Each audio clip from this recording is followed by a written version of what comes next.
Prince Charles, at one time the most sought-after bachelor in the world. Quite a lot of young ladies thought they might fancy themselves as queen. He certainly made the most of his playboy image. Here was the action man prince, and here were a list of very glamorous young women in his company. As heir to the throne, the future of the monarchy was in his hands. Charles had one task: to find the wife who would become the future Queen of England and who would produce an heir. And his choice of wife paramount. They didn't want any scandal, they didn't want any shame. But his journey has been far from smooth.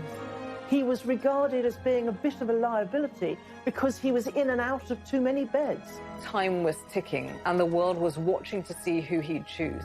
From a romance with his future sister-in-law. I think Sarah would have been right up there as a possible bride. And a marriage proposal to his second cousin. He knew that she would be a suitable match. It would have been a dynastic marriage that pleased everyone. How hard was it to find the perfect bride? How would the monarchy look today if he had chosen differently? And what was it about these women that made them serious contenders? Heartache, infidelity, and romance. These are the women who could have been queen.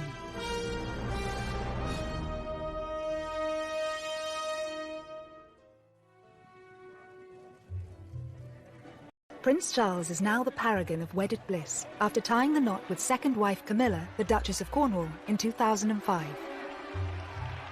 Charles and Camilla's relationship today is serious, committed, stable, and a loving partnership. I think he was always in love with Camilla. He needed her companionship in his life, and he wasn't happy until he had it. Whilst the title Camilla will take is still a cause for debate, one thing is for sure. When Charles finally accedes to the throne, she will be by his side. But Charles's search to find his future queen has been far from easy. Before marrying his first wife, Lady Diana Spencer, the prince spent over a decade hunting for the right woman. Prince Charles found it very easy to find girlfriends to have fun with. He found it very difficult to find a young lady who he could actually marry. Charles set himself a deadline at age 30 to marry. He always knew he would be under immense pressure to choose the perfect bride. In a 1969 interview, he spoke passionately about the challenges of finding her. In my position, you're going to marry somebody who perhaps one day is going to become queen. And you've got to choose somebody very carefully, I think, who could fulfill this particular role. Because people like you, perhaps, would expect quite a lot from him, almost from childhood, that the chief task of his life was to carry on the dynasty successfully. So he had to get the right woman. There were strict criteria that any potential bride would have to meet. You needed to be aristocratic, able to gain the approval of the Queen herself, not a Catholic, not divorced, and an actual virgin. It was an absolute necessity that Charles should marry someone who had not had any other relationships with men. The phrase was she had to be Virgo intacta. These requirements were being placed on Charles in the 70s, in the age of the sexual revolution. I think it's probably right to say that in Charles's social circle, virgins were about as rare as mermaids. Charged with an almost impossible task, Charles's search was also set to play out under the watchful eye of the world's media. All he needed to do was walk across a polo lawn with a woman, and suddenly she was named in the press as his current girlfriend, future wife, future queen. Whilst dozens of women hit the headlines, who were the most notable to win Charles's affections, and which of them were closest to becoming queen consort? Rumoured first love Lucia Santa Cruz was introduced to the shy 20-year-old prince at Cambridge University by former politician and the master of Trinity College, R.A. Butler. Lucia was working for Rab Butler, helping him with his memoirs and his research. She was the daughter of the Chilean ambassador. I think Lucia was someone to whom anyone would be attracted. You know, beautiful brunette, I think quite petite, but an absolute, a brain. She was about 5 years older than Charles. She was very worldly. She spoke several languages. She had her own life. And according to everyone, Charles was immediately smitten. With this amazing young woman, Charles was said to have embarked on his very first love affair. it was a physical relationship because Rab Butler's wife has said rather oddly that Charles had been able to cut his teeth on Lucia, which is a horrible way of putting it. But I think basically what she was saying was that, you know, she was sexually experienced, and that was a good thing for Charles, who was a complete innocent. He was younger than his age, and this was true in a sexual sense as well. He'd had no early experience with women. I think his eyes opened to the great possibilities that there were out there. Whilst Lucia is regarded by many as Prince Charles' first serious girlfriend, was she ever a contender for Queen? Lucia could never have been a serious contender for marriage with Charles. I mean, Charles was simply too young, and I, doubt she'd have been interested. But of course, She was Catholic. As heir to the throne and the future head of the Church of England, he could not marry a Roman Catholic, so Lucia was never going to be in the running because of that. As future king, Charles would have to favour duty over passion. It's said that Lucia still remains good friends with Charles to this day, and it's widely reported that she even played matchmaker for his next serious relationship with Camilla Shand, one that would ultimately change the course of his life. she was living in the same block of flats as Camilla and said to Charles, you have to meet this girl. She's, almost the perfect person for you. Camilla was everything that Lucia was, and more, because she was English, she knew the royal family, she moved in the same circles, and she had the same strength, the same motherly qualities that Lucia had, but she had them, to an even greater extent.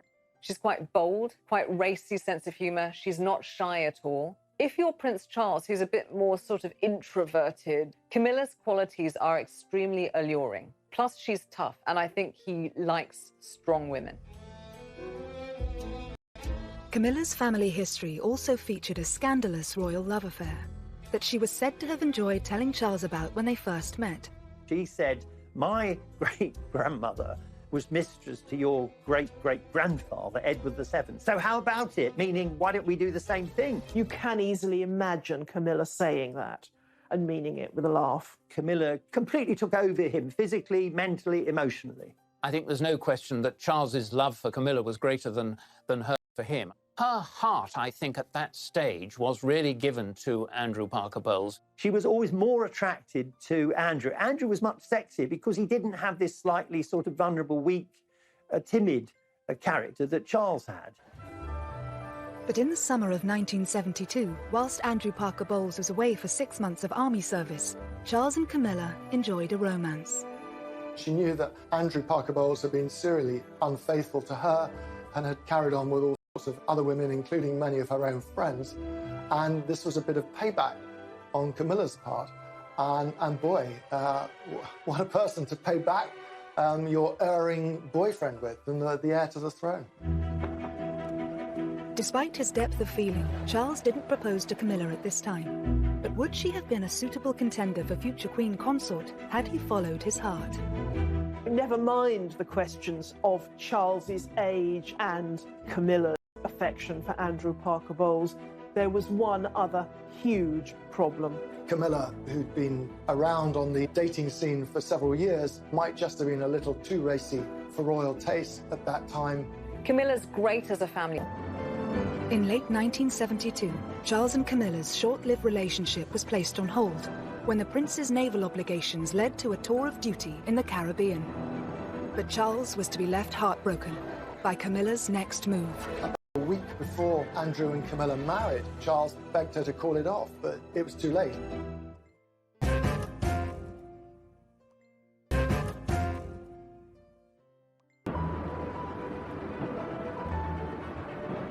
Whilst on a tour of duty in the Caribbean, Prince Charles learnt that Camilla Shand and Andrew Parker Bowles were engaged to be married. Charles was devastated, desperately upset. About a week before Andrew and Camilla married, Charles begged her to call it off, but it was too late. Just after Charles heard that Camilla was engaged to Andrew Parker Bowles, he also heard that Princess Anne had become engaged. After losing Camilla and then seeing his much-loved younger sister Anne marrying Captain Mark Phillips, I think he did begin to put pressure on himself to try and find a suitable bride. Charles didn't have to wait A week after Anne's wedding, he attended a shooting holiday in Spain, hosted by family friend Arthur Wellesley, the 8th Duke of Wellington. Here sparks flew for Charles, with a true blue blood. Lady Jane Wellesley was the daughter of the Duke of Wellington, one of our most distinguished and noblest families. She was a very attractive, spirited young woman. She was a journalist, so she was somebody who was independent-minded, wanted to be a career woman, making her own way in the world. No, I'm buying my own lunch. Are you? She and Charles seemed very well matched. I think he did think about her as a serious prospect at that time. Many people thought that she was a huge contender to be the future queen. 22-year-old Jane's eligibility didn't go unnoticed by the press.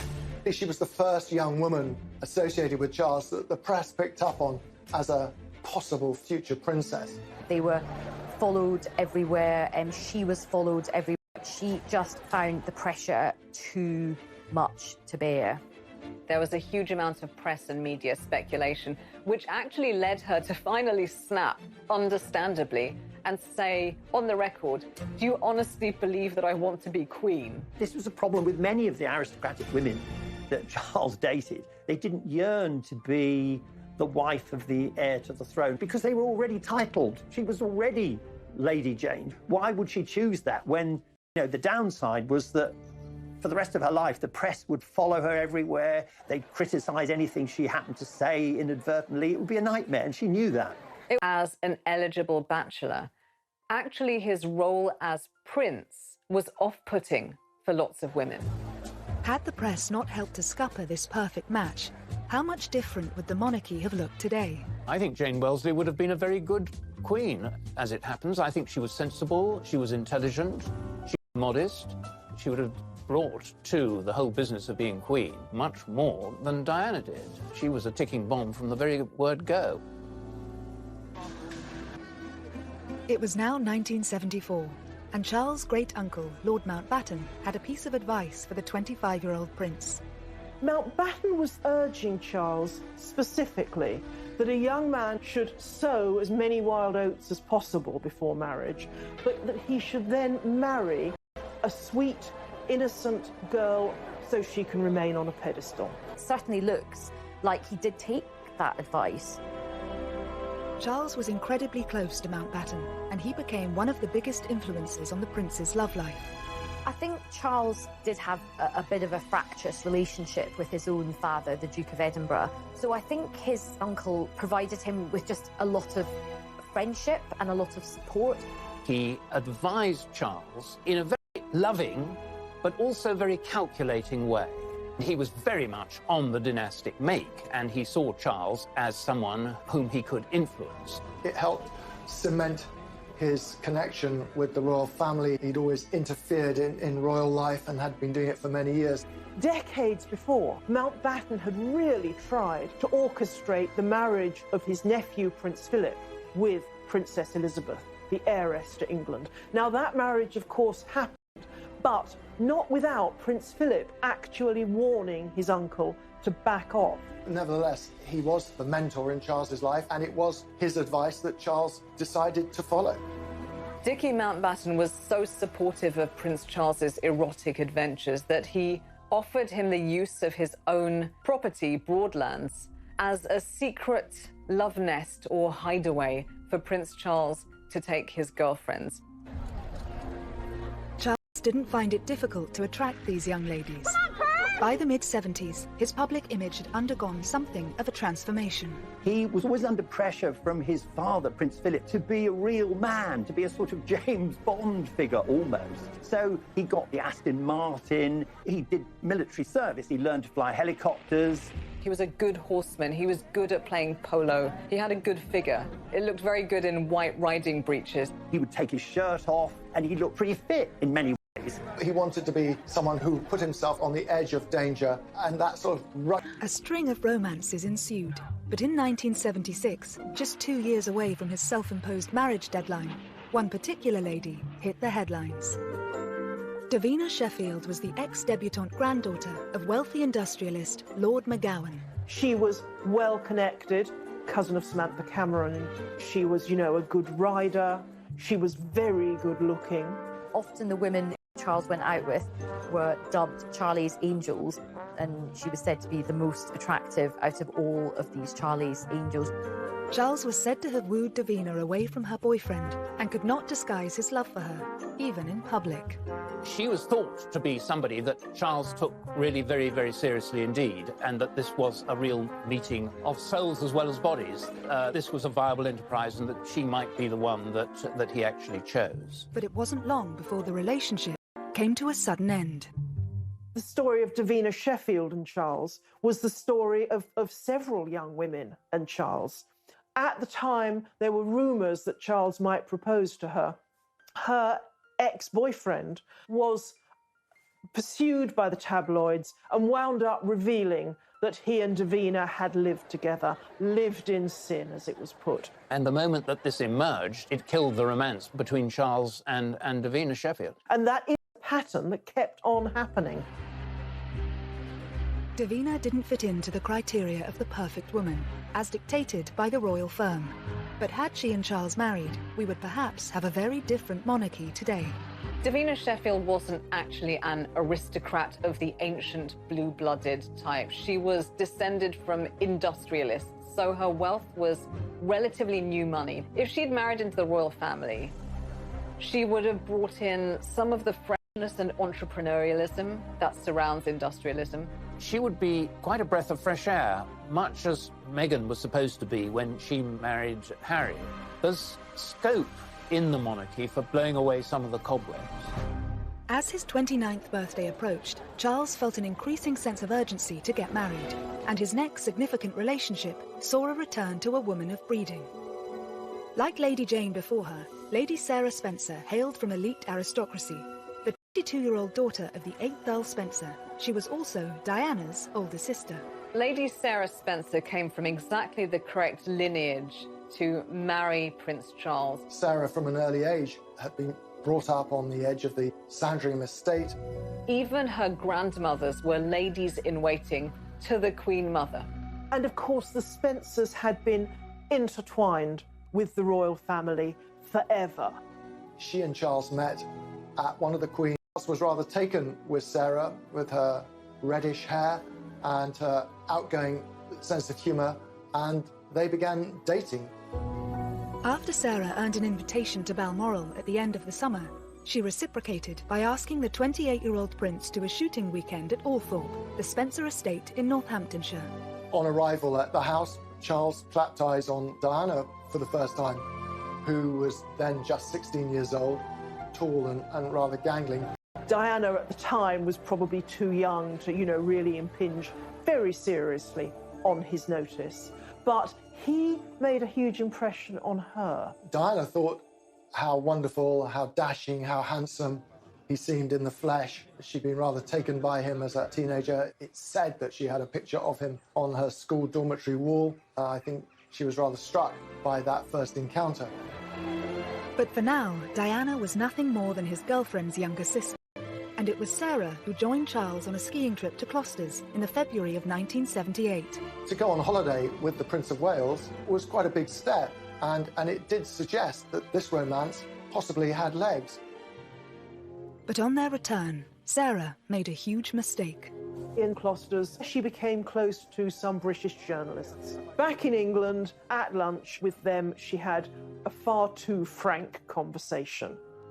She was being needled and quizzed about her romantic expectations and her past, and she blurted out that she'd had thousands of boyfriends and that when it came to marriage, she wouldn't marry someone she didn't love, were he the dustman or the King of England. She then realised what she'd done and phoned Charles to confess. He said, "You've done a very stupid thing." And that was that. She was basically not just telling him that she didn't love him, she was sort of telling the whole world that she didn't love him, even though he was the future King of England. So I think that was quite embarrassing for him. As far as Charles was concerned, for his girlfriends to talk to the press was just about the worst thing that they could possibly do. Lady Sarah would eventually watch her younger sister marry Charles. But how would she have fared in Diana's place? I think she'd have been a much better match for Charles, because Charles needed someone who's a bit stronger than Diana, and Sarah was that person. I like her honesty and her toughness. I wish that some of that boldness had transferred to Diana. Instead, Lady Sarah was happy to take the credit for Charles and Diana's union, calling herself Cupid. But it would be another 3 years before their relationship would begin. In the meantime, Charles would propose to 2 other women.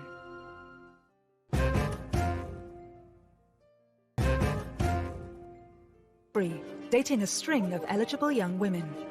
He's beautiful. Years earlier, he told the press he wanted to be happily married by the time he was 30. But as his big 3-0 approached, the pressure was on. Prince Charles's job was to get married and make babies. By the age of 30, he still hadn't done that. As Charles approaches his 30th birthday, there is this sense of panic setting in. He does throw himself into quite a few relationships, and he doesn't just throw himself into these relationships, he actually proposes to these different women. Over the next 2 years, Charles proposed to not 1, but 3 young women. His next love interest, Amanda Knatchbull, seemed to tick all the boxes, and more importantly, had the approval of Charles's romantic mentor, his great-uncle, Lord Mountbatten. But that was hardly surprising. Amanda Knatchbull was the granddaughter of Earl Mountbatten, and she was someone who he had known since she had been a child, of course.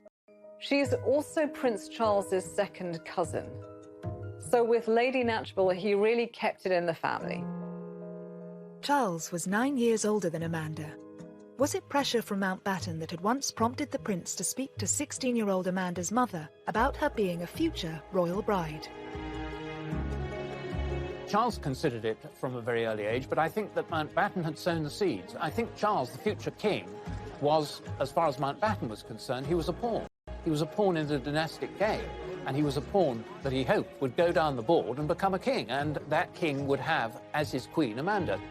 I find that the most interesting of the relationships, not because it was emotionally intense on either of their part, it wasn't, but because Charles seemed so ready, so willing to consider a very young teenager as a possible bride, just, because everyone told him he should do.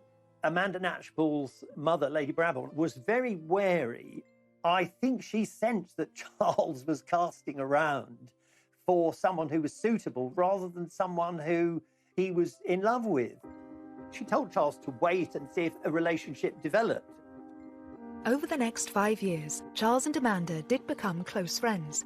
But how suitable would she have been as a royal bride? Amanda Knatchbull was descended from Queen Victoria. She was supremely aristocratic.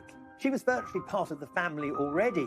She knew the ropes. So from many points of view, she was absolutely ideal. I think he was very fond of her, and obviously they had a mutual closeness to Lord Mountbatten. He knew that they didn't fall in love at first sight. They weren't having sexy romps. This would be an old-school merger, not a love marriage. In 1979, Charles did propose to 21-year-old Amanda. But despite pressure from Lord Mountbatten, it appears Amanda wasn't interested in becoming a royal bride. He did propose, and she was quite firm, and she didn't say, "Oh, thank you, how wonderful, I need time to think about it." She actually turned him down on the spot, but she did it with great elegance, and it left no bad feelings. Amanda Knatchbull turned Charles down because I think she just couldn't bear the thought of the exposure to the pressures of monarchy. She doesn't see herself as a future queen. As far as Charles was concerned, he was disappointed, but perhaps not that disappointed, because I don't think that the chemistry was really ever there as far as he was concerned. He was being a dutiful nephew as opposed to an ardent lover. Despite her aristocratic pedigree, Amanda went on to have a successful career as a social worker and advocate for affordable housing. But had she accepted Charles's proposal, how different would the monarchy look? She would have been politicized, socially clued up, a reforming queen. She wouldn't have just traveled around wearing a tiara and amazing clothes. After Lady Amanda's rejection, it seems Charles didn't hang around, because shortly afterwards he was seeing another heiress, Anna Wallis.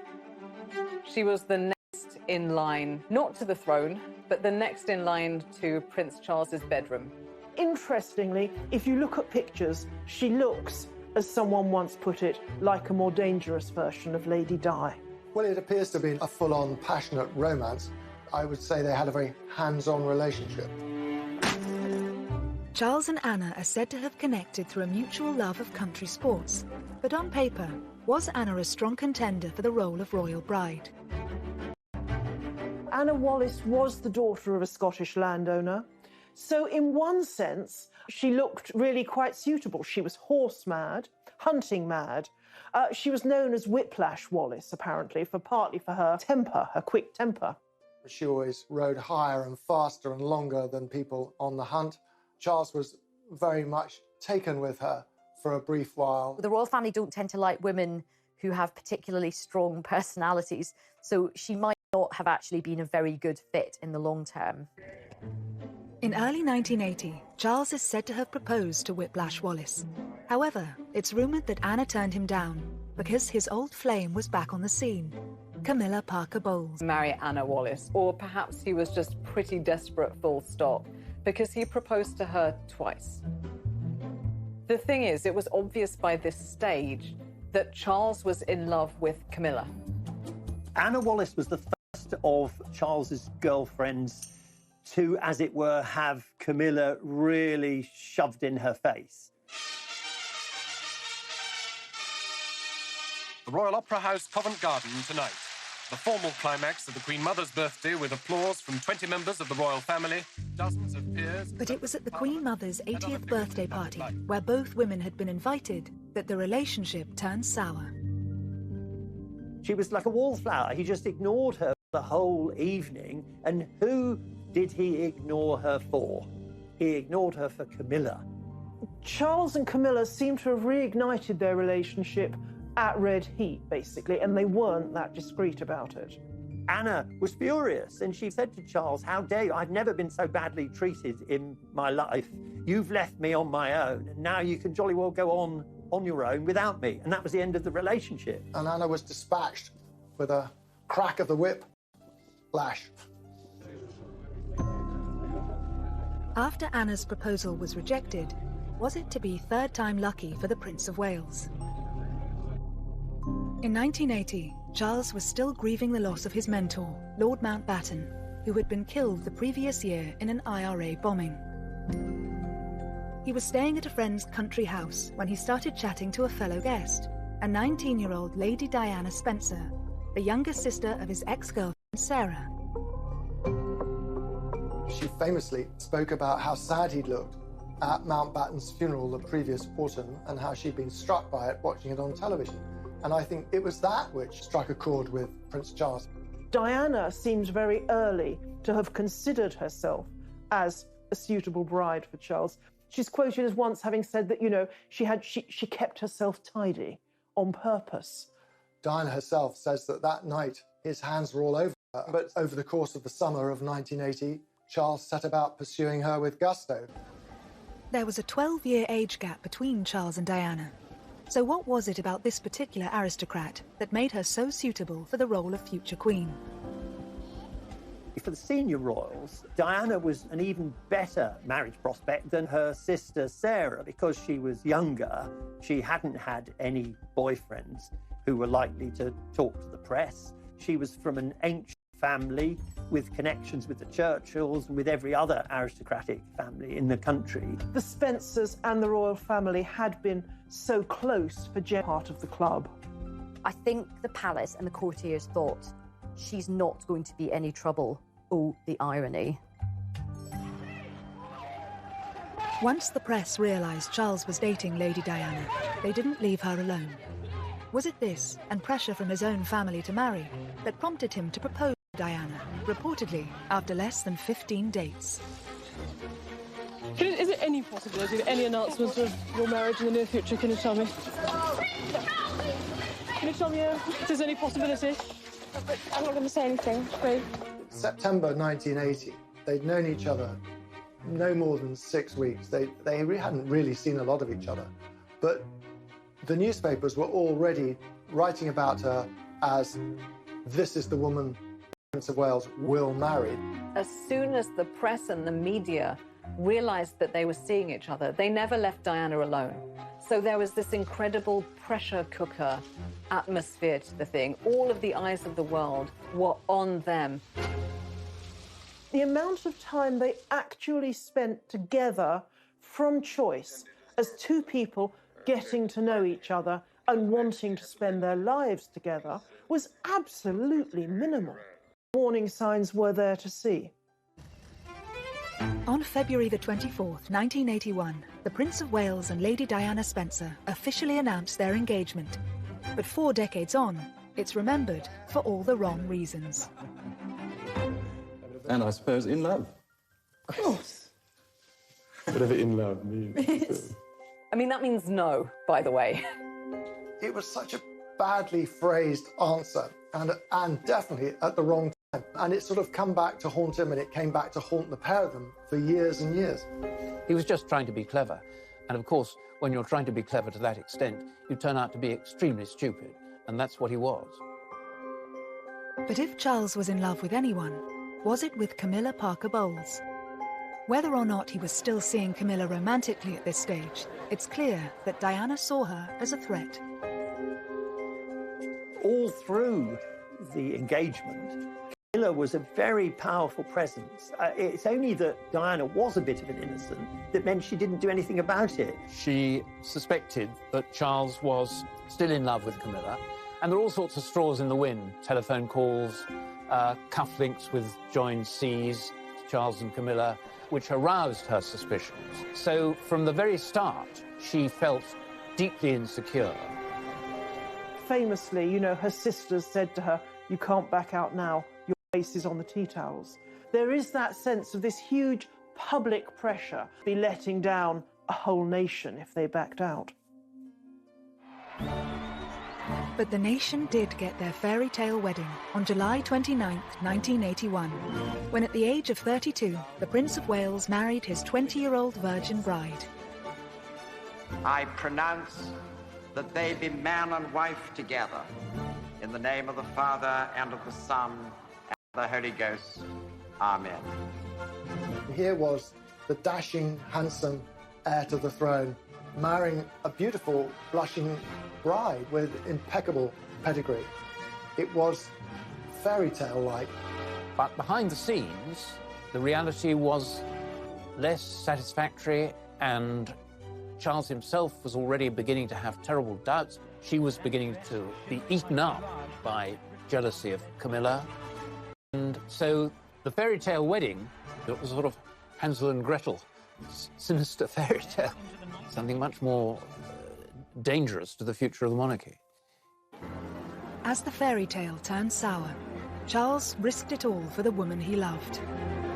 There was a poll in a major newspaper that said that between 80 to 90% of people felt that Prince Charles's behavior had significantly damaged the monarchy and would significantly damage it going forwards.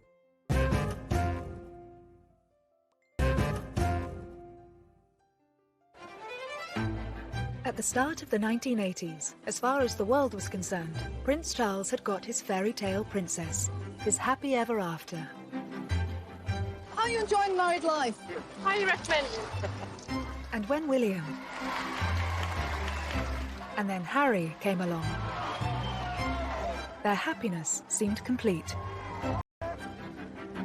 However, shortly after Harry's birth, Charles and Diana's marriage began to crumble. At this stage, had an old friend already been lined up to pick up the pieces? He reached out to Camilla again as a source of comfort, and Camilla stepped in as a friend initially, for sure, to start with, to bolster his confidence. But at some stage, you know, they became intimate again. Charles probably thought at that stage, well, lots of kings have had mistresses, I shall have a mistress, and that's what Camilla will be, and that will be very happy, and Di will have to take it. But of course she wouldn't take it. Over the next few years, as Charles and Diana grew more distant, he and Camilla became closer. But it wasn't until 1992 that the royal couple announced their separation. with more and more damaging details about their personal lives hitting the headlines, including the infamous Camilla Gate tape.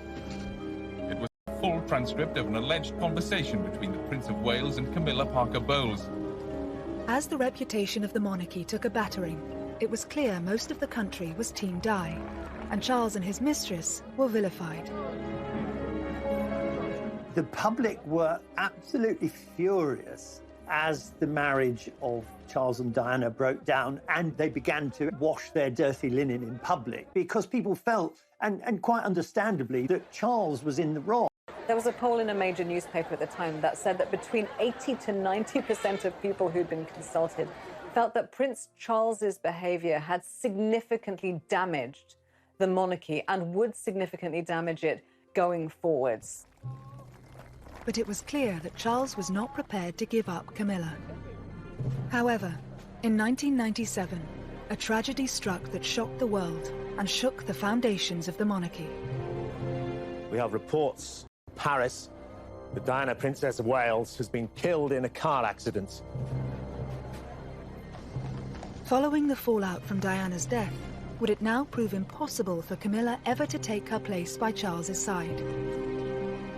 At one stage, after Diana died, Camilla didn't leave her house because she was so unpopular. She thought she'd be hissed and stoned and booed. They kept their heads down, but they kept faith with each other. Their relationship continued, and I think quite a lot of people eventually just thought, you know what, they clearly love each other. They're soulmates. There was a concerted effort, a very, very strong PR effort to rehabilitate Camilla. And I think the change occurred, you know, it occurred over the years. In 1999, 2 years after Diana's death, Charles and Camilla made their first public appearance together. They're telling the world we're a couple, and you'd better accept it. Despite going public as a couple, why did Charles wait another 6 years before marrying the woman he'd loved for more than 3 decades? He was basically marrying his dead wife's nemesis. So I can understand why he was probably cautious about it, but I think they handled it very skillfully and very sensitively. And so when they were ready to get married, the public were not just okay about it, the public actually were very warm towards the couple. What changed, of course, was his parents' intervention. They had been none too keen on Camilla for a long time, but there was a pressing argument that the Prince of Wales should have a wife because Charles could come to the throne with a mistress but no wife, and it would be quite difficult for him. Ceremony. As head of the Church of England, the Queen did not attend. But she and hundreds of other guests were at the blessing afterwards, held at St George's Chapel, Windsor. What was nice about it was the contrast between Prince Charles at his first wedding, which was something out of a sort of Disney movie with his Disney princess. This was so different. They looked really happy. They just looked like they belonged together. He'd finally got a ring on her finger and she was finally his wife. And it did feel like the whole country had come to the end of this most epic of romantic journeys. As far as Charles is concerned, Camilla is his perfect partner. But on paper, the divorcee Duchess is far from the perfect royal bride. So what will she bring to the monarchy?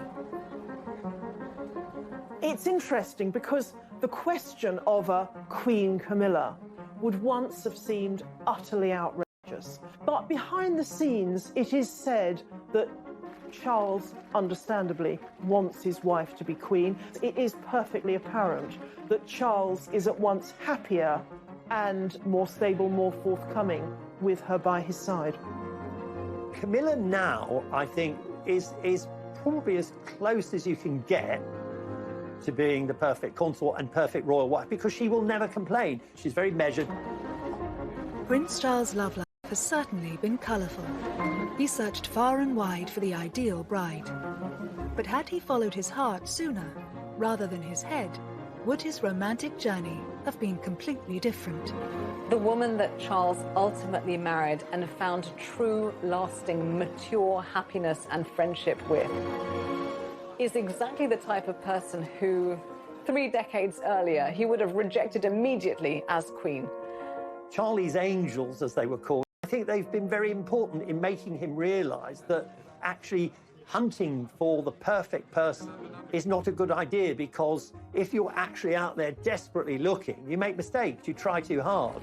And so I think he's learned that the grass is not always greener, and he was always better off with the first woman he loved anyway.